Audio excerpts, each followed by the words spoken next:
레위기 15장 13절부터 18절 말씀 마음을 집중하시고 함께 읽어보시겠습니다. 유출병이 있는 자는 그의 유출이 깨끗해지거든 그가 정결하게 되기 위하여 이레를 센 후에 옷을 빨고 흐르는 물에 그의 몸을 씻을 것이라.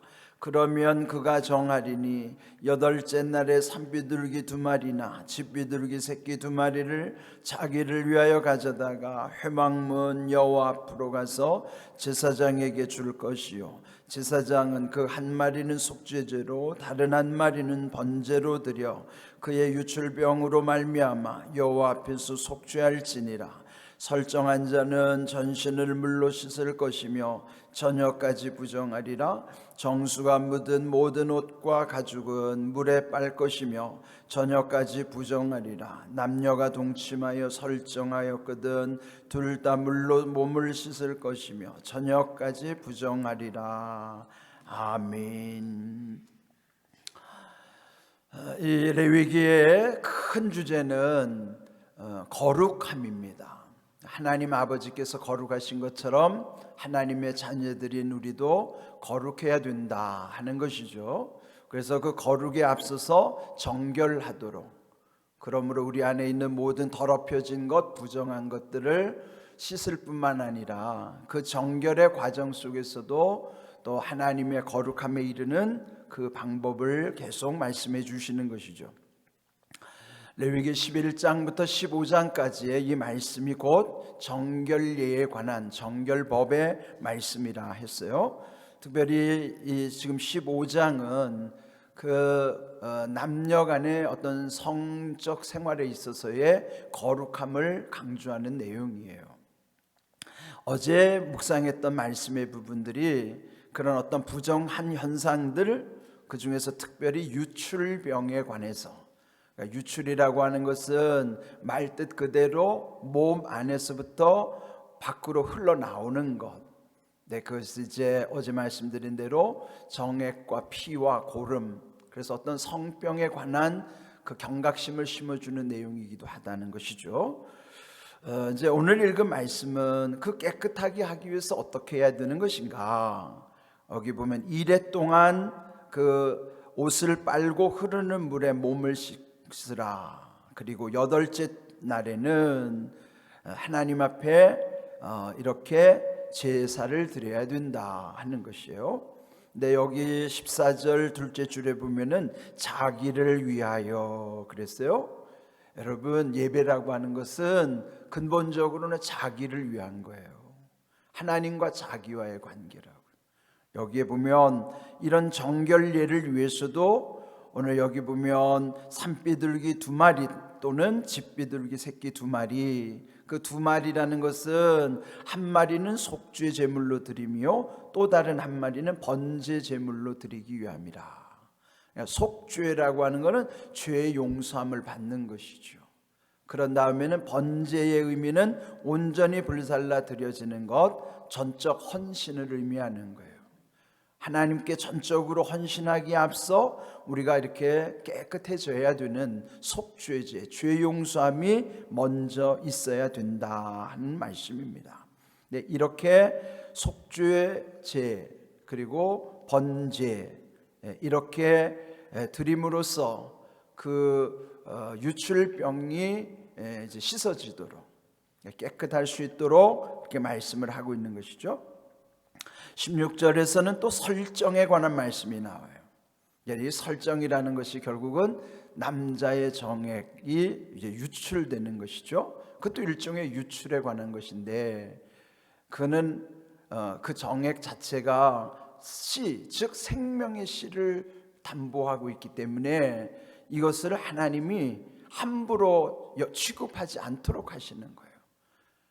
그러니까 여러분, 부부 생활이 참 그게 하나님이 주시는 아름다운 선물인데, 근데 그것을 함부로 막 너무 남용하거나 또 잘못된 관계, 그를 이제 오용한다고 그러잖아요.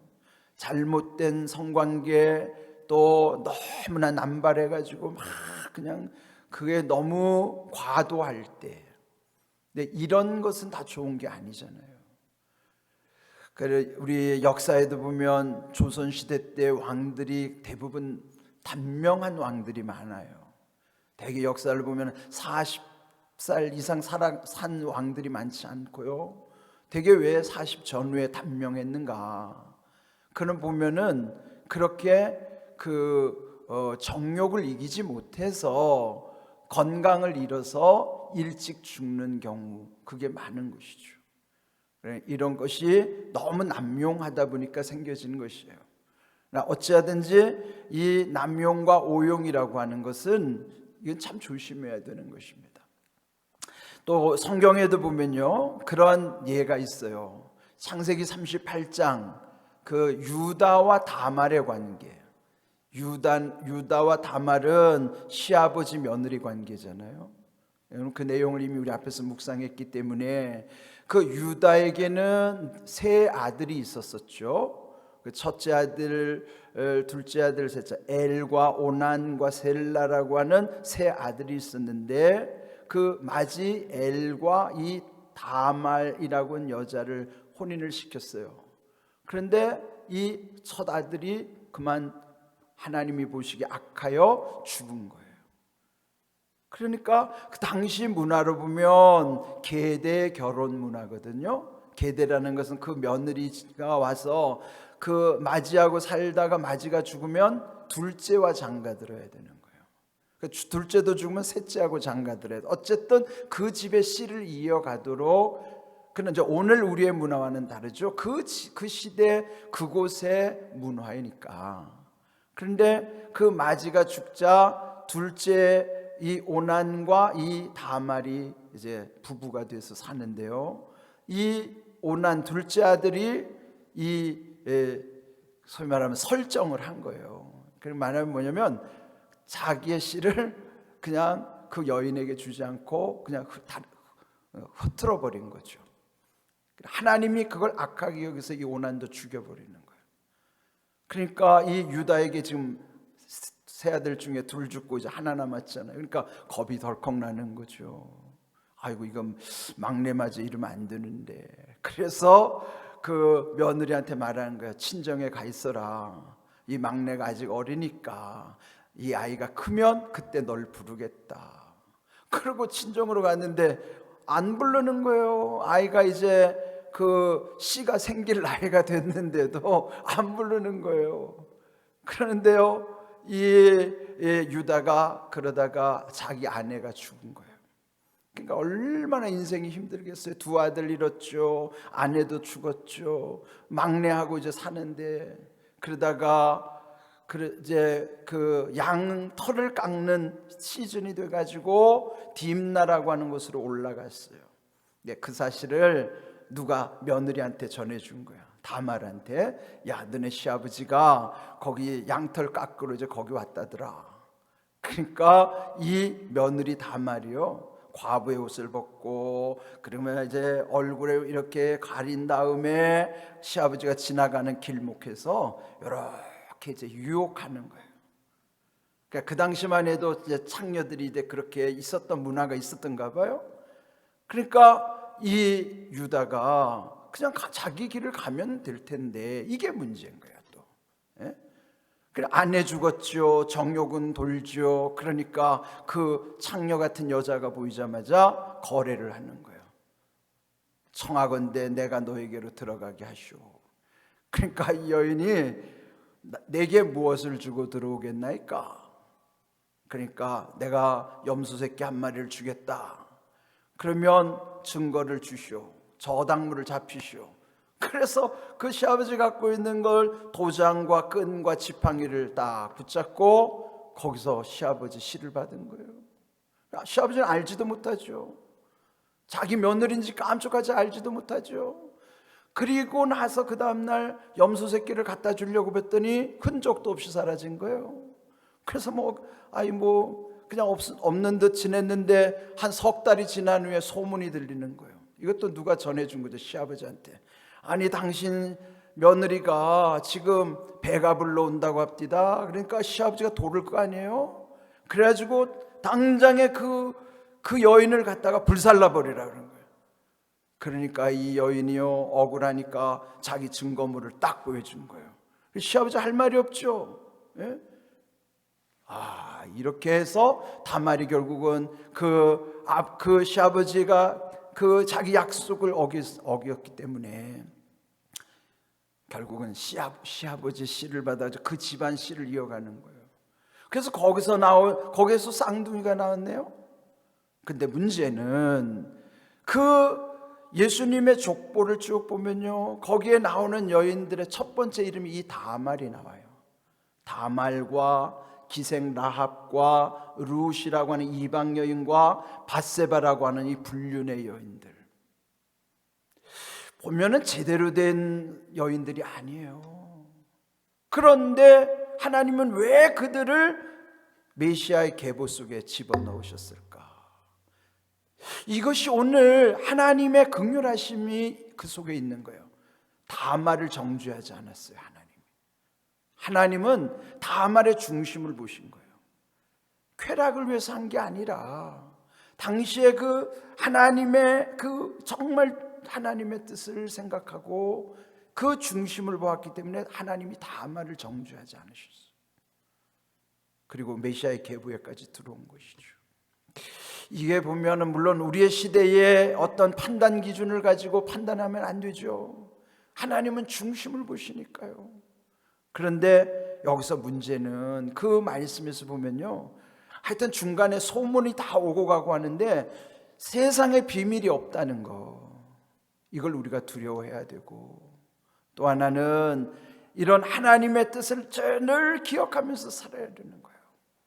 그런데 여기서 이제 오늘 주신 말씀이 뭐냐면, 유출이라고 하는 것은 겉으로 흘러나오는 것이죠. 이걸 이제 영어로 아웃풋이라고 그래요. 그러면 뭐가 들어가 있으니까 또 나오겠죠. 그걸 인풋이라고 그런다. 유입되는 거, 유입되는 게 있으니까 유출되는 것도 있죠. 유입도 거룩해야 되고 유출도 거룩해야 돼요. 하나님의 뜻이 우리가 늘 관심을 둬야 되는 거예요. 유입되는 게 뭐예요? 먹는 것이죠. 우리가 먹고 마시는 것도 이 하나님이 주시는 선함이 있어야 되지만 그 가운데 우리 안에서 흘러나가는 것도, 이런 유출되는 것도요, 하나님의 은혜 안에서 모든 것이 아름답게 이루어져야만 되는 거예요. 그래야만 병이 안 되는 것이죠. 그게 병이 되면 유출의 병이 되는 거예요. 그게 오늘 우리에게 유출병이라는 것이 이런 성적 문제만 아니라 우리 인생의 모든 것이 인풋되고 아웃풋되는 거예요. 그래서 들어오는 것도 나가는 것도 하나님의 은혜 안에서 이루어져야 되고, 병으로 나타나면 안 되잖아요. 유입이 병의 원인이 돼도 안 되고, 그러면은 이 유출이 병으로 나타나지도 않겠죠. 모든 것이 은혜 안에서 들어오고 은혜 안에서 나가도록 이런 모든 것이 이루어져야만 하는 것이에요.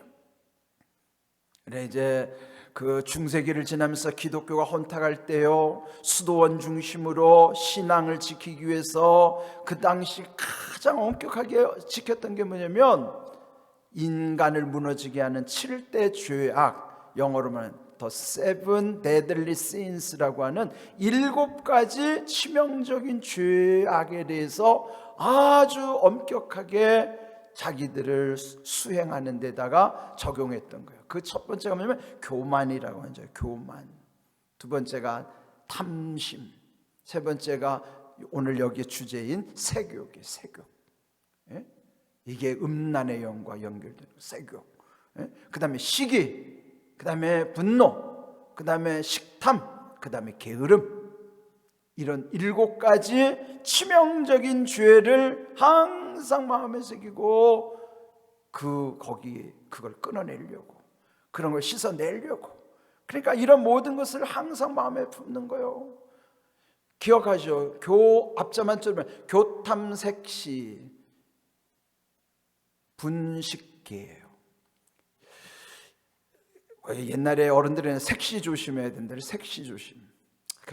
조금 이제 좀 천박한 말이긴 하지만 교탐색시, 그 조심해야 돼요. 네? 교탐색시, 교만, 탐심, 색욕, 시기, 그 다음에 분노, 식탐, 게으름. 게으름도 우리를 죽이는 치명적인 죄악입니다. 그런 7대 죄악으로 아주 엄격하게 마음에 두고서 항상 이렇게 두려워했던 거예요. 오늘 주신 말씀, 이 유출이라는 것은 흘러나오는 것이 병이 되도록 하는 게 유출병인데, 이거 단순히 이런 오늘 그 당시에 그것만 아니라 우리 안에 있는 모든 흘러나오는 건 어디서부터 마음에서 흘러나오고, 생각에서 흘러나오고, 말로 흘러나오고, 행동으로 흘러나오는 거예요. 이런 모든 것, 유입되는 것과 유출되는 것, 인풋되는 것과 아웃풋되는 것, 이런 모든 것이 단순히 요런 관계만 묶이지 않고 우리의 삶을 전반적으로 한번 돌아볼 때에 나는 과연 좋은 것을 받아들이고 있고 내 안에서 흘러나오는 모든 것들은 하나님이 기뻐하시는 것들인가? 유입되는 것과 유출되는 것, 오늘 제목이 그래서 유출이에요. 주제는 지역적으로 한계가 지역적인 것이지만 이걸 우리 삶에다가 전체로 좀 포괄적으로 적용하자 보면은 내 안에 들어오는 것과 내 밖으로 나가는 것들이 과연 하나님의 은혜 안에서 이루어지는가, 이걸 한번 돌아보자는 것이죠. 이런 걸 여러분 잘 생각하십시오. 거룩함이라고 하는 것은 이렇게 주님 바라보면은 이런 모든 거 다 이길 수 있어요. 아까 말한 교탐색시 10군계 중에서 교만이라고 하는 게 제일 무서운 거잖아요. 왜? 교만 자체는 하나님이 보이지 않고 하나님을 생각지도 않고 하나님 마음에도 없어요. 자기가 하나님처럼 사는 거예요. 그런데 그것도 자기도 몰라요. 교만한 사람은 자기가 교만하다는 사실을 모르는 게 문제예요. 그건 누구든지 그리 될 수 있어요. 무서운 거예요. 그래서 우리 안에서 이런 귀한 것, 거룩함이라고 하는 것이 하나님이 최고의 우리의 관심사예요. 기억하시고 모든 것이 주님의 은혜 안에 있으면 다 잘 되게 돼 있습니다. 은혜 안에서 모든 일들이 아름답게 이루어지기를 주님의 이름으로 축복합니다. 아멘.